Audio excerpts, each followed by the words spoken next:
السلام علیکم ورحمۃ اللہ وبرکاتہ۔ بسم اللہ الرحمن الرحیم۔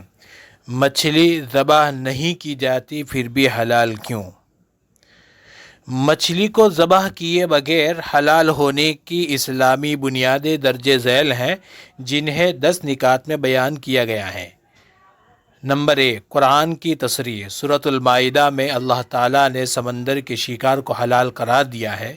اللہ تعالیٰ نے فرمایا، ترجمہ ہے، تمہارے لیے سمندر کا شکار اور اس کا کھانا حلال کیا گیا۔ نمبر 2، حدیث کی وضاحت۔ نبی کریم صلی اللہ علیہ وسلم نے فرمایا، 2 مردار حلال ہیں، مچھلی اور ٹڈی۔ مسند احمد، سنن ابن ماجہ۔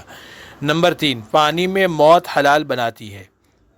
مچھلی پانی میں مرنے کے بعد بھی پاک اور حلال رہتی ہے، بشرطے کہ وہ خود مرے اور کسی نجاست میں نہ پڑے۔ نمبر 4، ذبح کا اصول۔ ذبح کا مقصد خون کو بہانا اور جانور کو پاک کرنا ہے۔ مچھلی کا خون نہایت کم اور اس کا جسم پہلے ہی صاف سمجھا جاتا ہے۔ نمبر 5، فطری موت۔ مچھلی کو پانی سے نکالنے پر اس کی فطری موت واقع ہوتی ہے، جو اسے حلال بناتی ہے۔ نمبر 6، اجماع امت۔ علماء کا اجماع ہے کہ مچھلی کو ذبح کرنا ضروری نہیں اور یہ بغیر ذبح کے حلال ہے۔ نمبر 7، فقہی اصول۔ اسلامی فقہ کے مطابق خشکی کے جانوروں کے لیے ذبح ضروری ہے، لیکن آبی جانوروں یعنی مچھلی وغیرہ کے لیے شرط نہیں۔ نمبر 8، فطرت کے مطابق حلال۔ مچھلی کی ساخت اور پانی میں موجودگی اس کے ذبح کے طریقے مستثنی بناتی ہے۔ نمبر 9، مچھلی کے اقسام۔ تمام مچھلیاں چاہے کسی بھی قسم کی ہو حلال ہیں، بشرطے کہ وہ خود مر کر صاف حالت میں ہو۔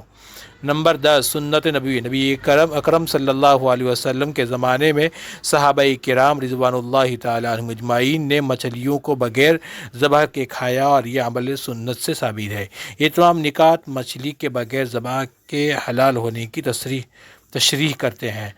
ناظرین سے کرام سے گزارش ہے، اگر یہ باتیں آپ کو پسند آئے تو ہمارے اس چینل کو ضرور سبسکرائب کریں، آگے شیئر